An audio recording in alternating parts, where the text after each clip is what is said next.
എടാ വേലായുധാ, എടാ വേലായുധാ, ഇറങ്ങി വാടാ. വേലായുധാ, ഇറങ്ങി വാടാ. എടാ വേലായുധാ, ആണുങ്ങളില്ലാത്ത നേരത്ത് വീട്ടിൽ കയറി പെണ്ണുങ്ങൾ താളാവുന്നടാ നീ. എടാ ഇറങ്ങി വേടാ. കൃഷ്ണനെ നിനക്ക് ശരിക്കും അറിയാഞ്ഞിട്ടാ.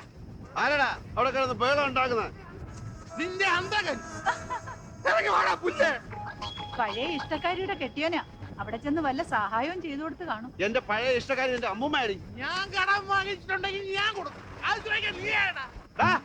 അവിടെ കിടന്ന് ഒച്ച വയ്ക്കാണ്ട് പോടാ. പോയില്ലേ നീ എന്ത് ചെയ്യൂടാ? കൃഷ്ണനെ ഒലക്കമ്മയെ കിടത്തി ഉരുട്ടുവോ? വേടാ ഇവിടെ. കൃഷ്ണ നീ എന്നോട് മേടിക്കും. ആ പുല്ലേ, എന്നാ നീ ഒന്ന് ഉണ്ടാക്കണ.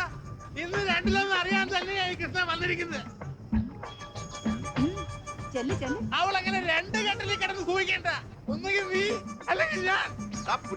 വീട്ടിലിരിക്കുന്ന പെണ്ണുങ്ങളെ പറ്റി വേണ്ടെന്ന് പറഞ്ഞ അടിച്ചെന്റെ പെള്ളിയാ. എന്റെ കെട്ടികളെ പറ്റി എനിക്ക് തോന്നിയൊക്കെ ഞാൻ പറയും. അത് ചോദിക്കാൻ നീയാണ് കൃഷ്ണന്റെ അച്ഛൻ. എന്റെ ഭാര്യ പഴയ മഹാപഴയ.